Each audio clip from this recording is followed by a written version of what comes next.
soldats français sont tombés au combat en opération extérieure depuis la guerre d'Algérie.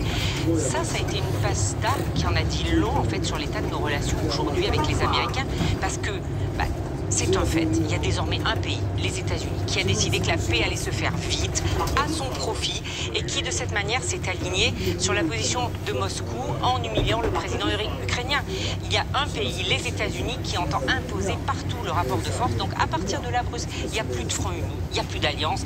Donc, si la question est de savoir si les États-Unis sont toujours nos alliés, la réponse est non. En tout cas, pas sous Trump. Les Français le pensent à 73%. Ce qui est quand même assez massif, en effet. Exactement. On a déjà connu des crises avec les Américains. C'est vrai, il y a eu 2 grands moments de crispation. Quand François Mitterrand est arrivé au pouvoir, Ronald Reagan pensait que les communistes s'étaient emparés de la France. Il craignait même que des secrets militaires parviennent jusqu'en URSS.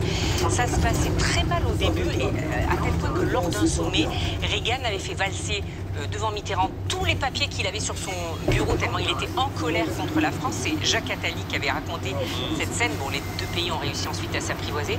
Le deuxième moment de tension, c'était évidemment la deuxième guerre du Golfe. Ça avait chauffé, les Américains étaient furax qu'on ne les suive pas, mais c'était une crise, pas une rupture. Et maintenant, qu'est-ce qu'on fait? On fait sans eux? Dans un divorce, il faut acter le divorce. C'est pas encore le cas. Trump menace par exemple de quitter l'OTAN, c'est pas fait. On en saura sans doute plus au sommet de l'OTAN en juin, s'il ne claque pas la porte avant. Enfin, c'est compliqué.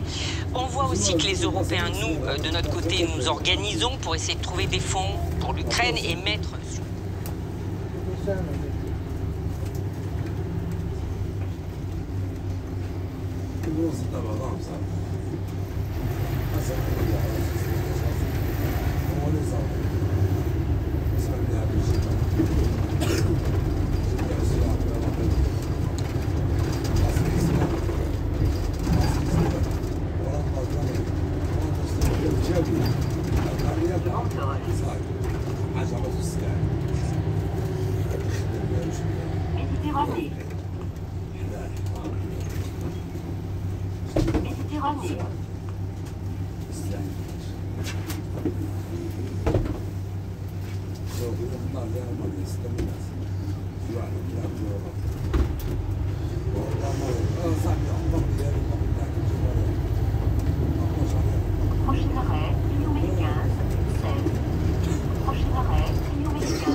Voilà pour ces images qu'on voulait absolument vous montrer aussi, qui témoignent d'une très grande...